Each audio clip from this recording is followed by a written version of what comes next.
Great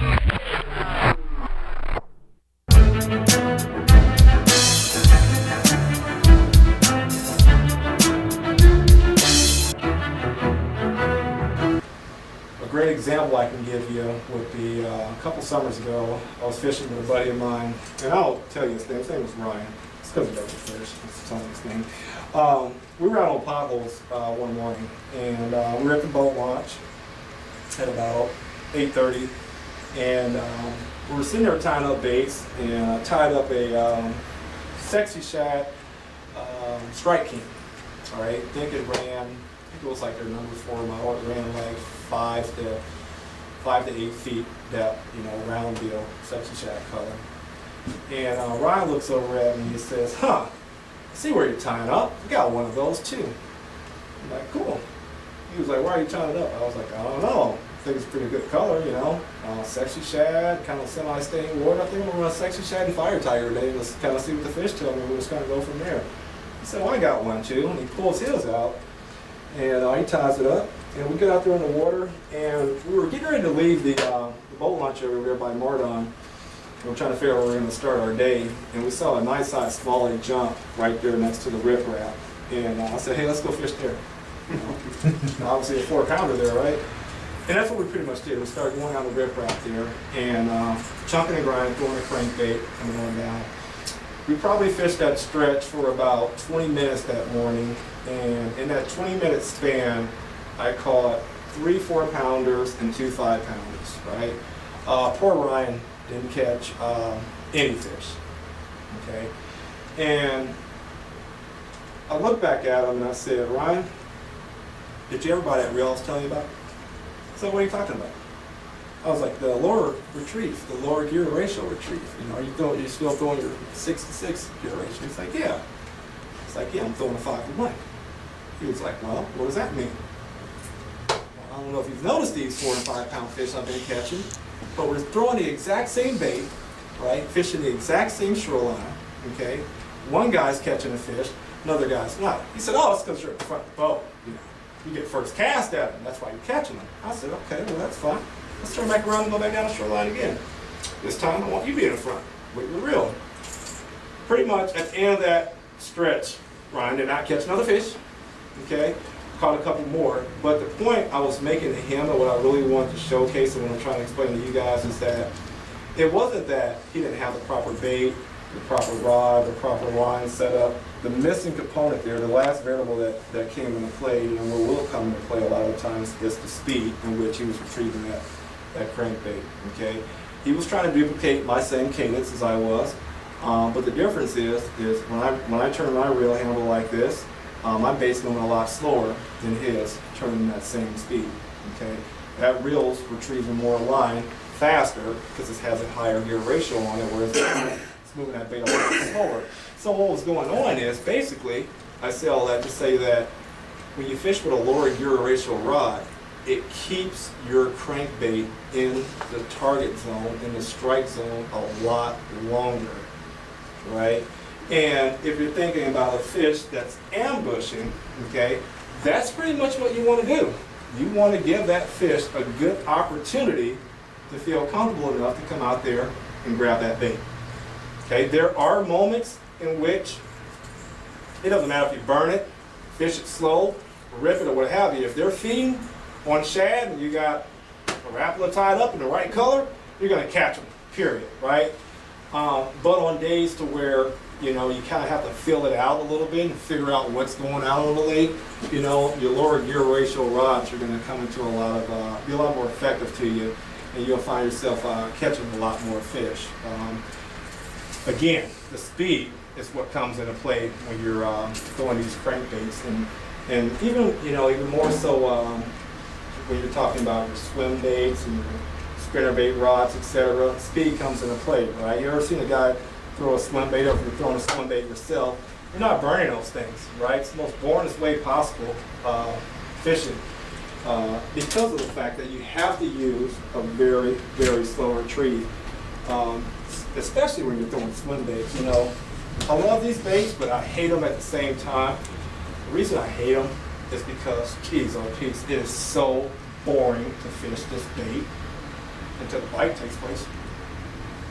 All of a sudden, it becomes worthwhile. In most cases, obviously, if you're throwing a bigger bait, swim bait, you're going to attract a larger bite. Okay, so hour and a half has gone by, and I haven't gotten one bite. Okay, but throughout that entire hour, I've made lots of casts, and I've made lots of retrieves on those casts, and those retrieves are very slow. A lot of good swim bait guys often say, when you think you're reeling it slow, go a little bit slower, right? Again, you're trying to just keep that bait in front of the fish long enough to entice a bite, and that's what you're trying to accomplish with a slow retrieve there. That's what's going to put that bait in a situation where the bass is following it, or if he's hiding behind something and that bait comes across, the rate speed of that bait is going to determine, right, if that fish is going to come out. Okay, if he's in a kind of a funky mood, not moving around a lot, but he's in some good structure in there, he's ambushing, that bait's moving slow enough, the right speed, you will make a fish bite that's typically not feeding, right? That's what I love about reaction bait fishing in general. You catch so many fish that guys on plastics won't catch because they're not eating necessarily. They're just strictly reacting to your bait, right? So it'll put you in a situation where you can make a cast, catch 1.5 pound fish, make another cast, and catch a 4-pound fish out of that same group, okay? Guys throwing plastic, you might not catch anything with perch out that group. Okay, this really just depends on the scenario there, but that's kind of what I am embraced with the whole reaction bait fishing in general, and that's why I love it. But yeah, man, that reel gear ratio is crucial when it comes to crankbaiting specifically. Get away from anything that's higher gear ratio than the 5-to-1. Just don't even do it. You're doing yourself an injustice. If you can get 5-to-1 or slower. I don't get much slower than 4-9, to be quite honest with you. I don't get much slower than that. That's just a long retrieve in general. So just kind of give you a little reference there of how slow I'm trying to accomplish. And keep in mind too that you're using a slower gear ratio, but that doesn't mean that your cadence can't switch up, right? There's time at which I'll speed it up, stop it. There's times where I just keep a slow, steady retrieve. That's always a variable there that's going to come into play on every single cast, right? So you as an angler still have the opportunity there to put somewhat of a control on the speed or the movement of that bait in general, right? But a lower gear ratio rod will, at the same time, no matter what cadence you're using, will always keep it at a steady, particular slower rate compared to your higher gear ratio rods. Okay?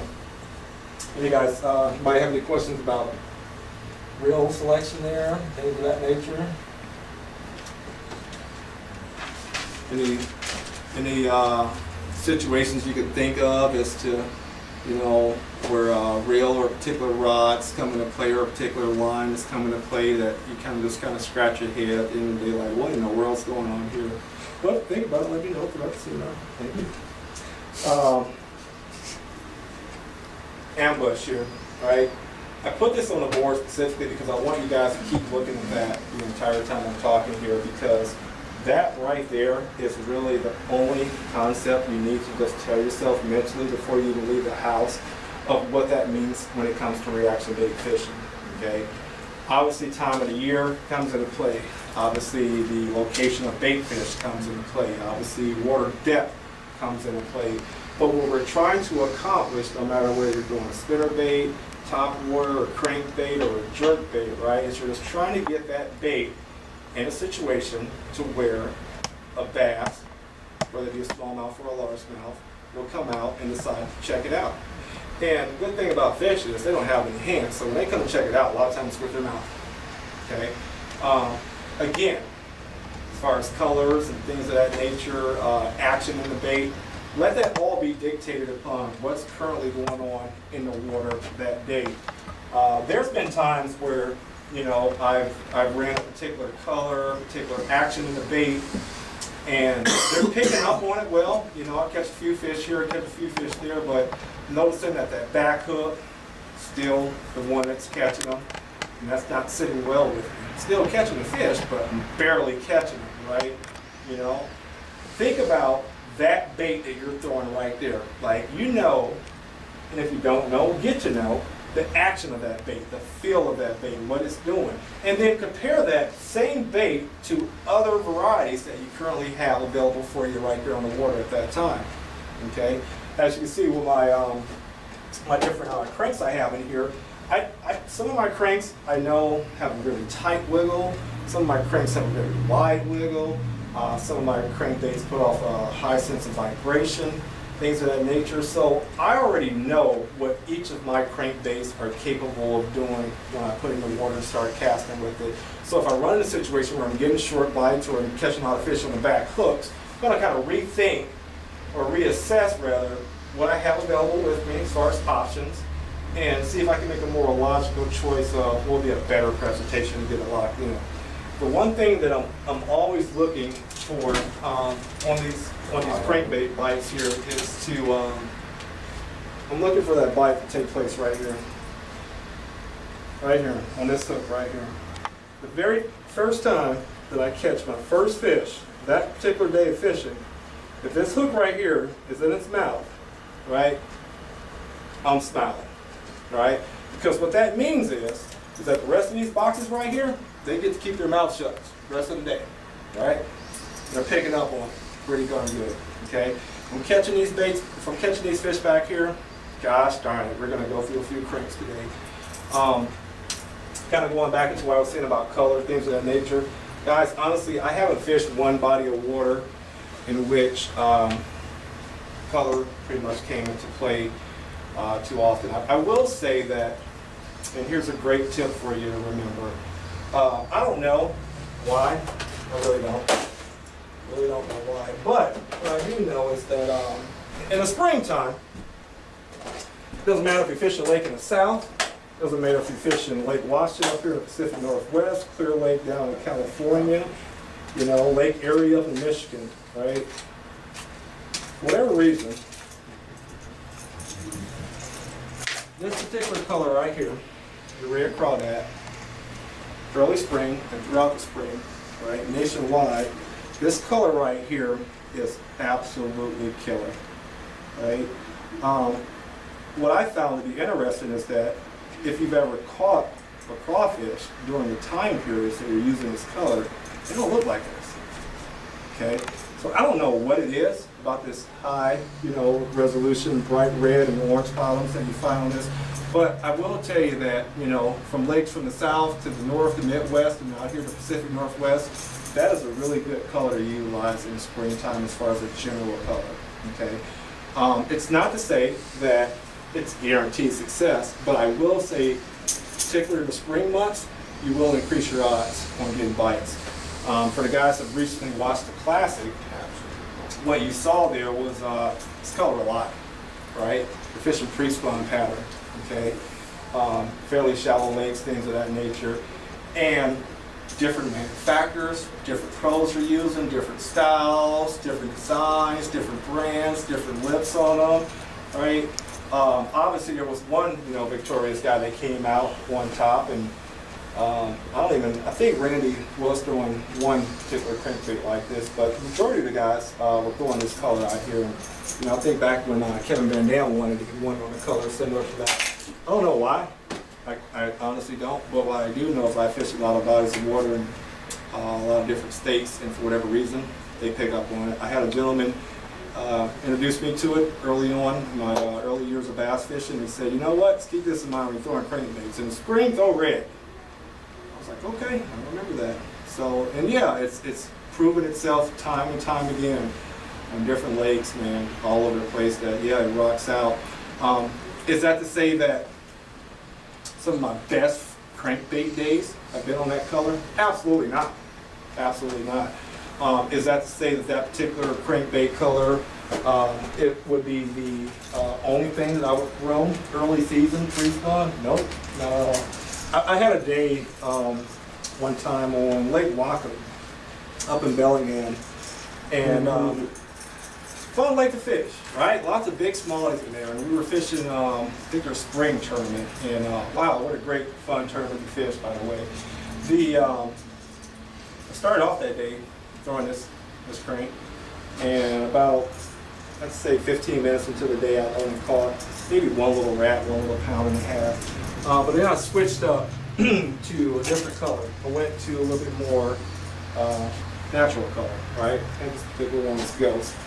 And my very first fish that I caught in the ghost color happened to be like a 4-pound smallmouth, okay? And that became a clue. That told me something, okay? So those fish are there. I know I'm fishing the right water. I know I'm fishing the right depth and the right action, right? They're not picking up on that high resolution color through a natural color, and I immediately got bit from a bigger fish. So that tells me I gotta be getting closer to kind of matching the hat, tuning in onto what they're actually eating at that particular time, and that came into play, you know? So I say that to say that don't let my emphasis on that red crankbait, you know, let that be the go-to ticket. Again, there's no one magical crankbait or one magical color that gets it done. You have to remain open, and you have to, you know, rely on your gut instincts into what the fish are telling you to do to make your adjustments out there in the water. I do it all the time. If a person was to ask me what my very first, or what my favorite crankbait is, my answer to that is always the last crankbait that I caught them on. And that's just the truth, okay? There is no one that outfishes the other, period. Every crankbait, every color, every design, every run, every bill has its own place and time on the water. It's up to us as anglers to take the time out to invest, figure out how that's gonna come about. And it's all clues. Every single cast, you know, every single particular water that you face that day, you know, you have to let the fish tell you what's going on. And that's why I started getting into talking about jerk baits here a little bit. You know, I had a guy one time say, man, I was out throwing my jerk bait on some mammoth, and had about a good 5-6 pound largemouth. Followed that thing all the way back to the boat, and I got right there next to the boat, saw the boat, turned around, poor fish, bless his heart, could have caught that fish. And I said to the gentleman, I said, so basically what I just heard you say to me was that you're perfectly convinced that the reason you didn't catch that fish, and the reason he followed your bait back to the boat but didn't actually bite it, was because of the fact that you saw your boat? I'm like, oh yeah, it's pretty obvious. I mean, the fish is just right there. Interesting, right? What I've learned and what I've experienced time and time again, that if I'm in a situation like that and I've had a really good fish follow my bait back to the boat and it did not come within 6 inches of that bait, but it actually followed it back to the boat, a lot of things are going through my mind at that point. For one, obviously I know that particular kind of bite is there, whether I'm throwing a crankbait or a jerkbait. Action that caused a fish to go in ambush mode and track my lure tells me that bite's available. So I'm excited about that. Okay, now I know I can keep on cranking, I can keep on jerking. All right. If that fish didn't pick up that bait, he didn't come near it, but yet he followed it, lets me know that he wanted to eat it, but there was something about that bait that just wasn't kind of a last little piece of information it needed to convince itself that it was real, or where there was a particular force that it was eating on at that particular time. Okay? So what would an educated angler do? Try to get back in the box and start digging around. Okay? That's when I'll pick up the exact same, whether it be jerkbait or crankbait, in a different color, right? Maybe a different size, right? A little bit heavier one, a little bit lighter one. And I'll keep making those same casts repeatedly over that same scenario and try to pick up on a pattern until I get another fish, right, to let me know that I'm getting closer, right? What I'm doing is I'm gaining clues throughout that whole process. So now that I've switched over from the IU color to the, Aurora color, right? Now, my next 4 or 5 casts didn't get bit, but on my 6th one I just got bit. Caught a 2-pound smallmouth. Like, man, it's got that middle hook in its mouth. Oh, all right. That's good to know. Let's just see if this is true. It's only the first fish. Just keep on testing this theory out. Looking for clues, gaining information. Once I catch anything over 2.5, 3 pounders, those are the particular fish I listen to. I don't listen to fish that are under 2 pounds. I don't get too concerned about that. The bigger fish, you know, anything that's over 5 pounds, like I explained to you, the largemouth that followed the bait back to the boat but didn't entice a bite, you know, I don't really read too much into that either. You know, some of these fish, especially the older, wiser fish that's been caught multiple times, you know, get a little bit more experience, right? Got to be a little bit more detail oriented. But I'm not going to let that discourage me from the particular pattern that I'm trying to put together that day, right? So if I go on and continue to fish, whether it be docks or points or the drop-offs I'm fishing that particular day, and I catch a few more fish, and I'm seeing for sure that they're actually like, you know, eating that bait the way I want them to. When that metal hook is down their throat, they're choking it, right? I'm dialed in, I'm feeling comfortable now, right? Now I'll put myself in a position where, you know, about an hour later, I'm going back to that same positive, things cannot come out of that scenario, right? So if you find yourself, you're getting followers or you're getting short strikes, things of that nature, you know, don't be mad at the fish. Don't start kicking your boat, you know. Don't turn your electronics off and stop checking your trolling motor. You know, adjust your execution. That's where it's at. Period. You know, fish are used to boats. They live in a lake. Well, right? It's going to happen. It's an everyday part of their environment. So yeah, you know, that's why I put my emphasis in is to try to let those fish tell me how they want me to position these or execute these baits to them. Right? If you can figure that out, guys, it's been so many opportunities, man, with crankbaits and jerkbaits and spinner baits to where once you get all the variables together, you can literally put yourself in every single cast situation, and that is a fun day on the lake, you know. And that's what I'm trying to kind of execute when I'm out there when I'm throwing reaction baits. If it was up to me, I'd catch all my fish on reaction bait all the time. I'd never throw plastics, right? But, you know, we live on lakes where you got 100+ feet of water out there, so you better make some adjustments here and there. So, but yeah, that's my thoughts there. Kind of going into jerk baits. You know, some of the same things I talked about with the crankbaits as far as right out the box. No differently, they come from the manufacturer. They put their money and their time into the color, to design and build that bait. That's what you're spending your money on. You know, if you want to know why Lucky Craft crankbaits cost close to $20, it's because of the body they use, the plastic they use, the color, the attention to detail of color, particular eyes they put on there, the cut, the design, the fact that it runs true through the water right out the box. It's already been tested in the tank before it's been put on the shelf. That is what drives the cost to those baits up, right? However, that all happens in the factory, right? That whole process stops when it goes on the shelf. Get them on a penny of money, I got rid of the water and figure out how to use those baits. So, in regards to jerkbait specifically, I want to start off talking about basically color, right? Just gave you guys a big, huge speed on how color is not important and things of that nature. That was crankbaits, right? That same premise, in theory, does apply to jerkbaits as well, right? The majority of the time, color really is just a small factor, okay? But this is a different type of moving bait through the water color, right? These baits aren't designed to be casted with a steady retrieve, things of that nature. It's a jerk bait designed to be specifically jerked. A lot of stopping, falling, getting up your slack line, right? And a lot of the times, what I find with fishing jerk baits is that you catch a lot of suspended fish with these baits, right? That's where they really shine, you know, a suspended group of fish, right? Well, think about a suspended group of fish. If I have fish that are sitting on the bottom of the lake there, next to a weed line, I have a jerk bait that's just kind of erratically, occasionally moving past here. What those bass are doing is they're looking up at that bait, right? And at some point, one of those fish, right, if you have the right action and a close to natural enough color to entice one of those fish are going to decide to move on up and attack that bait, okay?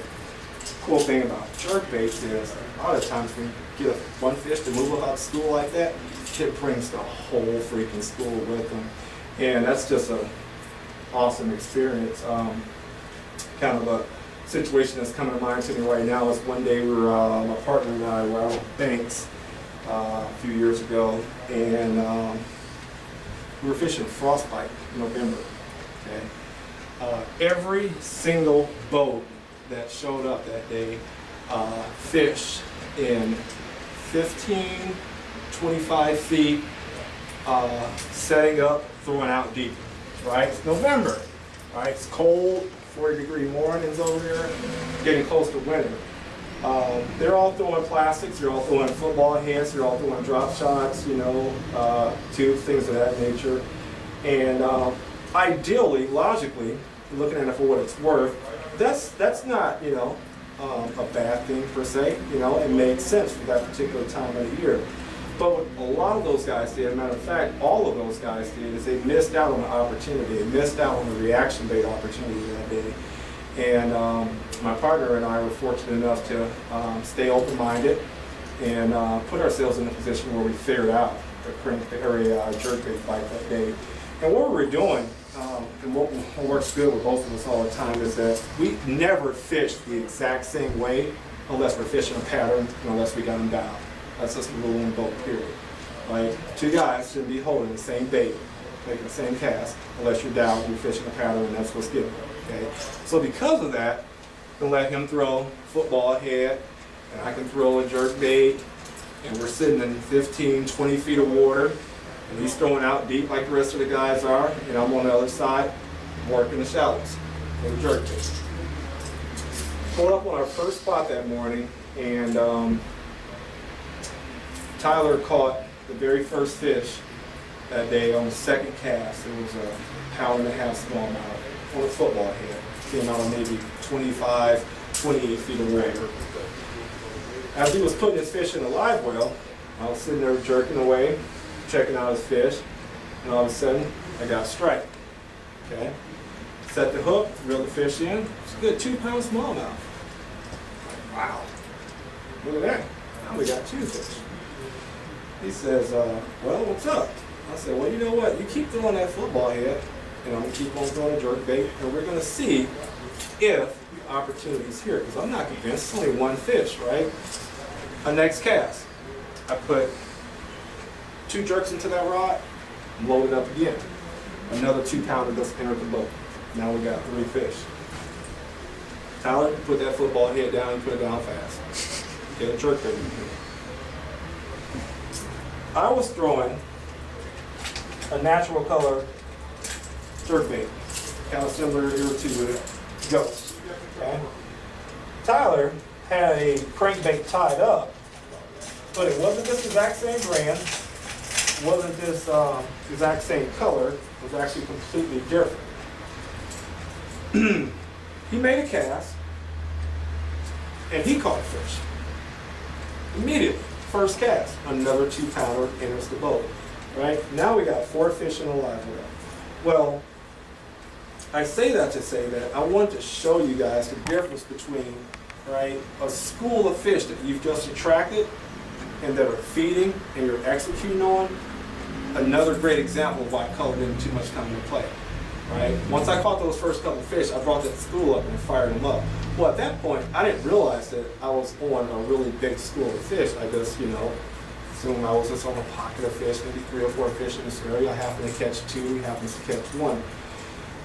As Tyler was catching his next fish there, I had made a cast, and I was trying to help net the fish and so forth, so I made a cast, and it got halfway back through the cast before I could finish out, and I had to net his fish.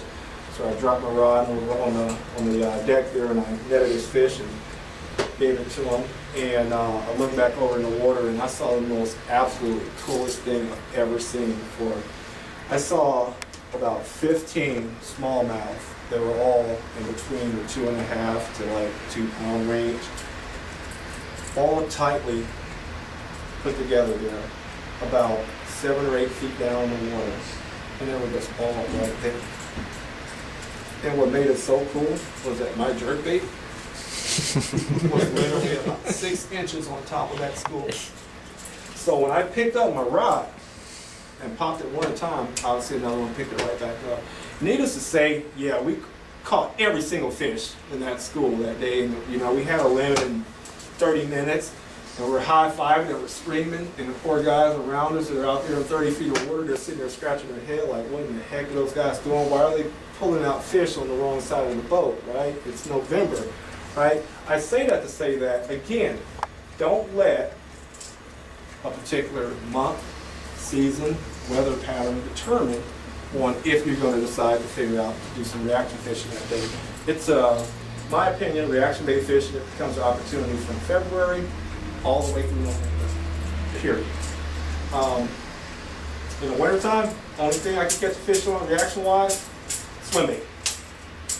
Occasionally a spinner bait, depending upon what body of water you're at. That's about it. Crank baits, jerk baits don't really come into play too much in the wintertime for me, but jerk baits do.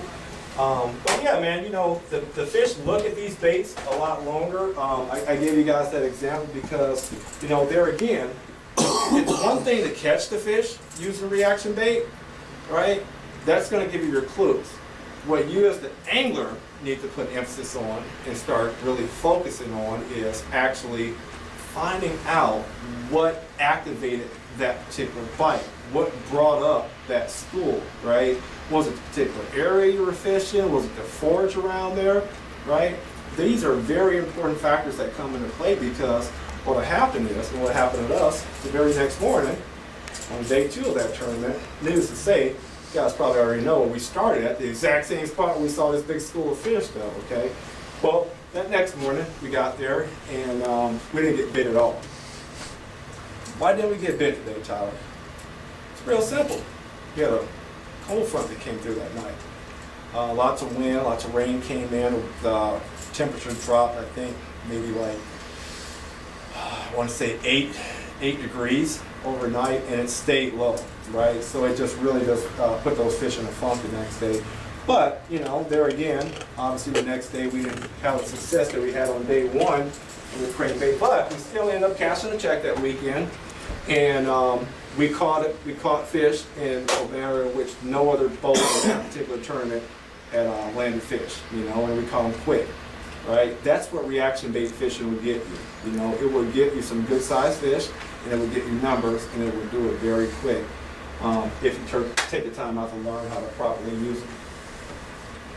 So, as far as color goes with jerk baits, I try to do a lot more matching the hatch with my jerk baits because of that theory. Because I know that bass are looking up, in most cases, at these baits, and they're studying them a lot longer before the bite actually takes place. So, in that regard, yeah, color comes into play a little bit when I'm talking about jerk baits. Not so picky again when it comes to crankbaits. I keep it real simple.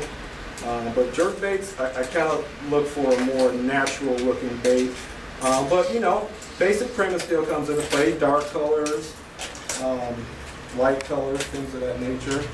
I don't really use anything too extreme at all. I'm going to pass my jerk bait box around.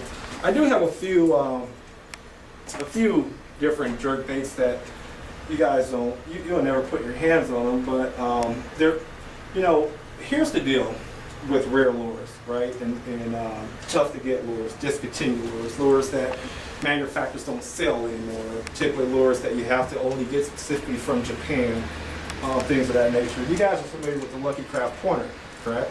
Matter of fact, let me just grab one out of there. Lucky Craft pointer, okay? This same jerk bait that I have here looks just like a pointer. Matter of fact, to like the normal eye, if I was just to hand this to a person and say, hey, here's a Lucky Craft pointer, they'd be like, okay, I believe you. This looks like a Lucky Craft pointer, right? This is a Lucky Craft, but it's not a pointer. This particular one is called a Bee Freeze, okay? And it's a Japanese-made lure. And this particular style here isn't made anymore. They stopped making them a few years ago. So right now, the only place that you can even find Bee Freeze are going to be out of someone else's tackle box, if you happen to run across that guy. I'm fortunate in that aspect because I found a pro down in Florida that's sponsored by Lucky Craft. He lives in Florida. These particular jerk baits aren't, you know, playing a huge role in his environment, okay? But there again, in relation to the manufacturer, puts him in a position where he can put his hands on these particular baits. What's interesting with the B-freeze compared to the pointer is, the pointer is just that. It points. You jerk it, and it goes down, just like that, straight, points. Right? This is a suspended model. So when you jerk it down once, it stops and it sits, and it kind of shivers there until you move it again. Right? It's a pointer the entire way. That's why they gave it the name of the pointer, because that's what it does. It points down, right? This particular one that looks like a pointer, right, and it's set up pretty much the same way pointers are. It's called a B-freeze.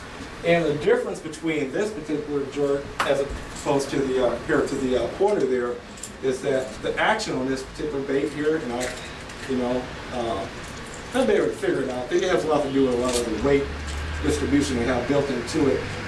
But this particular B-freeze here will actually give you an action like this. You jerk it, and it'll go to the side, and it freezes. And then you jerk it again, and it freezes. So like the best example, the best visual example I can give you is that you guys all fished a fluke, like your plastic flukes and the side-to-side darting action. That's what I'm able to get out of a hard bait, right? And there's not many baits on the market you could get that have this bait right here come into play with, as far as like being an advantage for me from time to time. Absolutely. There's been a couple situations where this particular action has caused me to get a lot more bites than my partner, whatever the case may be. Has it been an out-producing bait over my pointers? No. Still a jerk bait. Still talking jerk baits, period. So, but I said it to say that. So I wanted to point that out to you. As you can see, the majority of my baits are all your standard stuff. I do have a few little, rare baits in there, and discontinued models, but game changing. Not too much. Not too much at all, guys. So don't go home and get on the internet and start looking, for guys over in Japan and don't even waste your time, man. I mean, a matter of fact, get one shipped over here to you. If you can find one, it's going to run you probably close to about $60, man. And it's just not worth it. It's really not. I'd take a pointer. There's one out there that has a similar action to it, and that's the X-Wrap. Yeah. The X-Wrap will actually turn around on itself. Yeah. Well, that's what you're seeing, right? A lot of our, especially when you're talking about jerk baits and crankbaits, a lot of the technology that goes into the design and build those baits, a lot of that ingenuity comes from Japan, right? A lot of our fishing methods, especially when it comes to like finesse fishing specifically, comes from Japan. These guys over there fish extremely clear lakes all the time. The bass are very finicky. They're high pressure lakes, so they have to be able to deploy baits that are a little bit more top-notch, exceptional. That's going to kind of put them in a position to get, bites out there in the water. Whereas here in the States, gosh darn it, I mean, we got one particular state here, Minnesota, that's got so many lakes in there that, what's pressure, in Minnesota, right? So, that's the leverage we got here in the States. But yeah, don't get caught up. You're not in Japan, you're not fishing those lakes, so it doesn't really come into play too much. As far as any customizations on it or modifications I've made, what you'll find if you look through that box, a lot of my jerk baits have suspend dots on them. Okay, huge role, man. Even on if I purchase a suspended jerk bait, I will still put a suspend dot on it. Matter of fact, I even go through the extreme of testing them at the house in the hot tub to know exactly what that bait does before I even get out on the water. I know exactly what this bait will do when I have slack line on it. I know how it's sitting, I know the action on it, right? I know if I pop it real hard, how it's going to move, right? And that's what you're finding when you're putting like suspend dots and stuff on. You could get a bait to kind of have a slower sink to it, or get a bait that has more of a kind of a rise to it to slow that rise down a little bit. That's what your suspend dots will do for you. But there again, the whole premise behind that suspend dot is I'm just trying to keep that bait in the face, in the strike zone, long enough to entice an ambush bite. That's all I'm trying to do there, right? Any questions in regards to jerk baits? I do have one, Yeah. when you talk about doing modifications. Okay. What about the back hook? Do you put, or do you have any emphasis on the feather? Or use one, or put feathers on there? Yes, I do. If I'm seeing a lot of forage moving around the lake, I mean, if I'm seeing a lot of bait fish in a particular area that I'm fishing, and I can tell based upon a few fish that I've caught that day, and I'm seeing them spit up bait fish, I will go to a feather tail, absolutely. If I'm throwing a topwater in that same regard, I will go to a feather on my treble. And all I'm doing is just, there again, trying to give that particular bait a little bit more attention to detail, a little bit closer to matching that hatch, right, with going there. And has it been a difference for me? In some cases, yeah. In most cases, it doesn't matter. It truly doesn't. I will say that I find myself running that feather more so in the summer months, you know, from your, I'd say late May, early June, all the way through like July and so forth.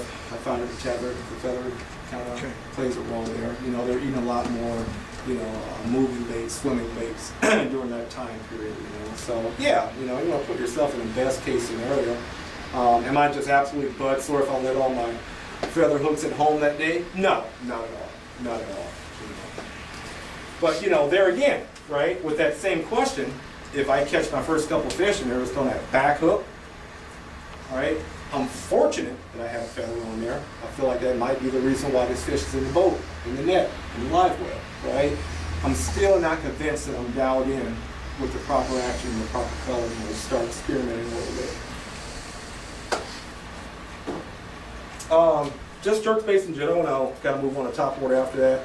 From February through May, I use primarily suspending jerk baits, right? Fish are just moving up. They're not, when bass move up early season, okay, what they do is, they don't come straight up to the shoreline, coming right out of deep water. What they do is they kind of just move right up, right? They can be sitting down 30 feet of water, and a drop off is kind of sitting right there, coming off a flat. They'll pull right up next to that flat in that deep water, and they'll just sit right there, right? So if my flat's right here, and that flat is 5 or 6 feet, and then it immediately drops right off into like 15 feet, and then you go out a few more yards and it jumps out to 20 plus feet, right? I'm trying to keep my bait in this range right here, right? And those bass move in, they're not coming out of that deep water and going like that. They're going like this right here, and they're just getting closer and closer and closer. And as the warmer water tends to come into play and so forth, but they're eventually trying to prepare themselves for it, it's obviously move up one of those flats and start to spawn, okay? But how they move up, yeah, they move up horizontally, right? So I'm trying to keep a bait in front of them, right, for a longer period of time. That's why I use a suspending model early season in the game. That's what you'll find. And it keeps that bait, like I said, you know, the action of that bait. When I pop that rod and that jerk bait gets down there and it's 8 or 10 feet below the water column, right, I know exactly where that bait's at. I know exactly what it's doing as it's sitting there on slack line. And once the bite takes place and I'm catching them good, I'm catching them on my front hook, right, that lets me know that I have everything in place properly. I'm fishing 100% effective at that point, right? I'm pretty much on the verge of a pattern, right, depending upon the particular structure I'm fishing, whether it be points or what have you. So, yeah, I run the suspending models early season. Now, once you get into your summer months, like, you know, late May going into June and July and so forth, that's when I'll start getting more into my you know, rising jerk baits, you know, especially first thing in the morning. It's a really good opportunity to pull up on a point or a particular shoreline and to pull out, like, I'd say a mega bass jerk bait and work that puppy really fast. And you can really, really catch what I like to call the breakfast club. You know, they just moved in just to feed up that morning real quick. You know, and this is a bait that's pretty heavy. You know, I think this particular one weighs half ounce or whatever. You can make a really long cast with it, so forth. You can work it really quick. This one also suspends, but if you notice, I have a suspend out on it now because I'm getting it ready for early season, but after May is over with, that suspend dot comes off pretty much the rest of the year. I have a few jerk baits that actually sink, and those come into play in the fall, you know, where they're feeding up, bites good, things of that nature. So that's just kind of how I make my determination on, you know, floating bait, suspending bait, or sinking jerk bait.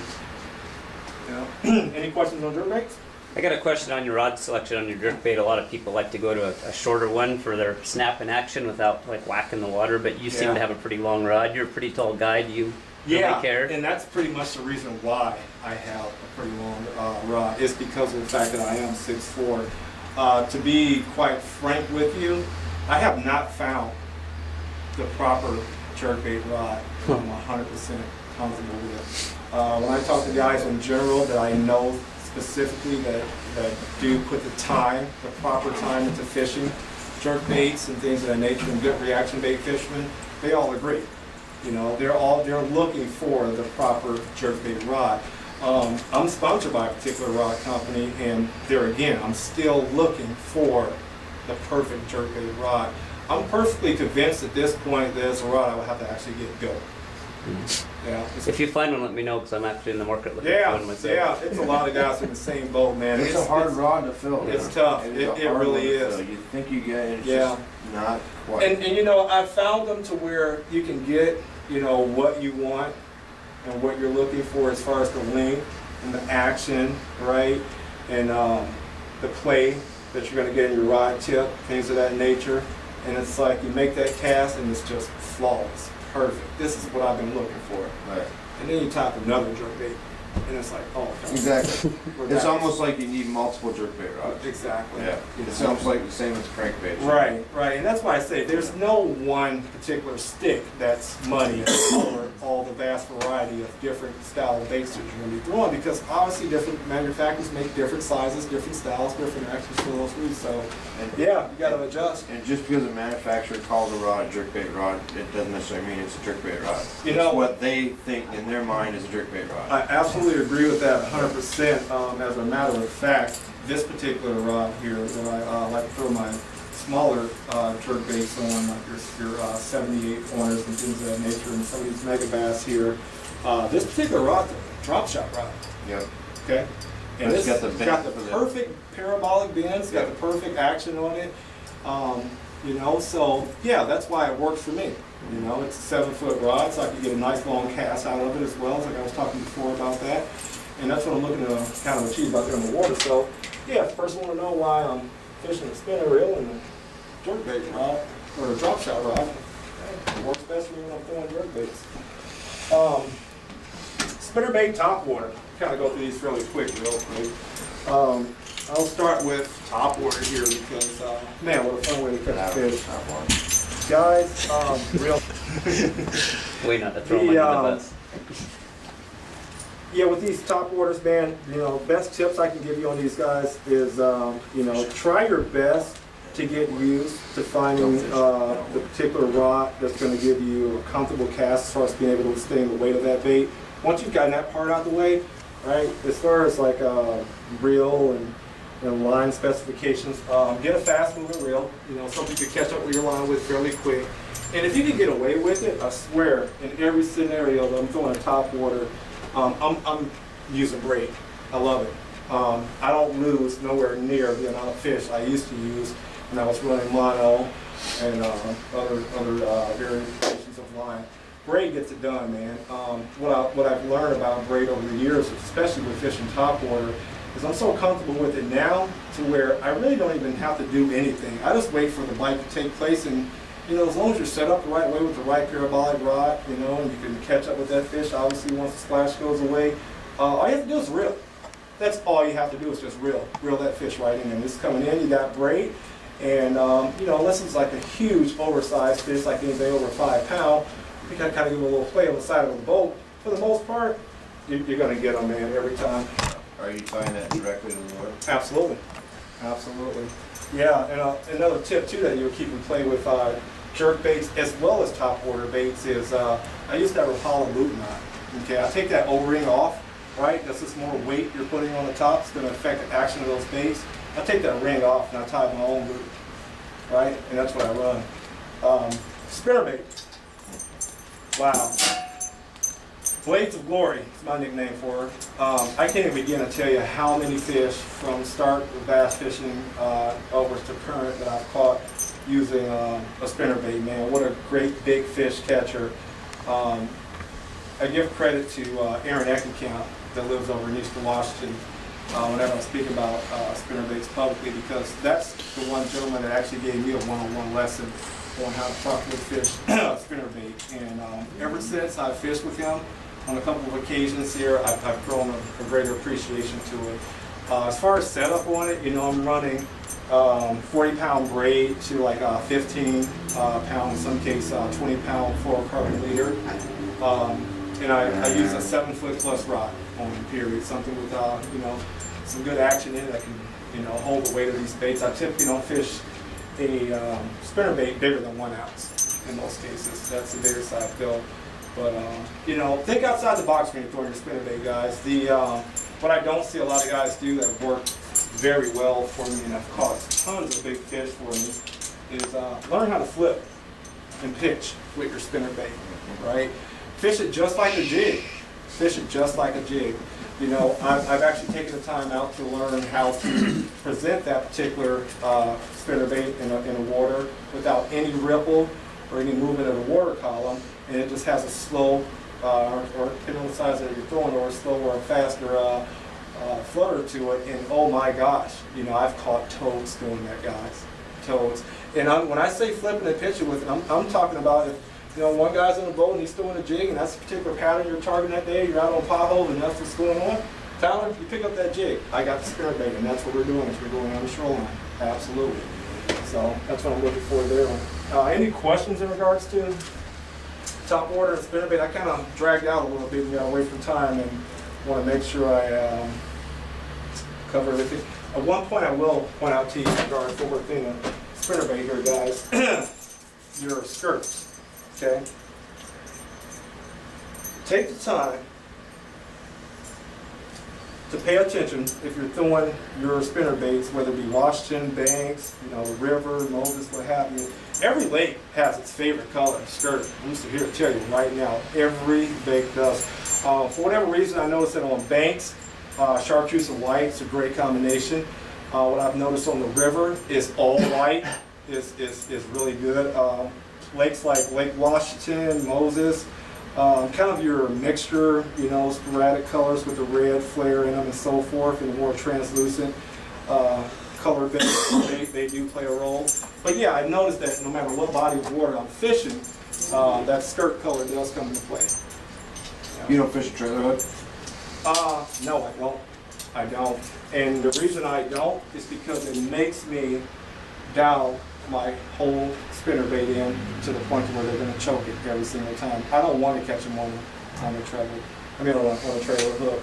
I understand that from the safety side and from, you know, its opportunity aspect of it, but that's just not going to sit well with me at all. So because of that, and I know what kind of angler I am and what I'm going to do, and what I'm going to make adjustments on, things I don't want to be stressed out about, I'm not going to do it. So that's the reason I don't run a trailer, and I won't feel bad for it, to be quite frank with you. Swim baits, I don't really have too much to talk about in regards to swim baits. I use only 2 swim baits. I use the TW swim bait I got tied up there, and I use triple trout, right? They're both effective swim baits here all over the state. You can throw them anywhere and catch fish when anybody in the water is throwing those particular 2 brands. But yeah, you know, I'm not really deep or super intense into swim baits. We'll pick up the slack. There you go. Always looking for that.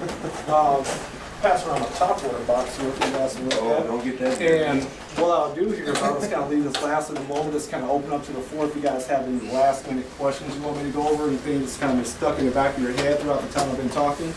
Here's the time to find out. What's your general hook that you'll swap out to on your crankbaits? You use Gamakatsu or Yeah, what do you go know to what? Great exclusively? question. I'm glad you really asked that question. That was one thing I want to talk about here. See a bait now. I like to use those KVD, those fat hooks, the short shank. When they came out with that short shank hook, it literally revolutionized treble hooks, in my opinion.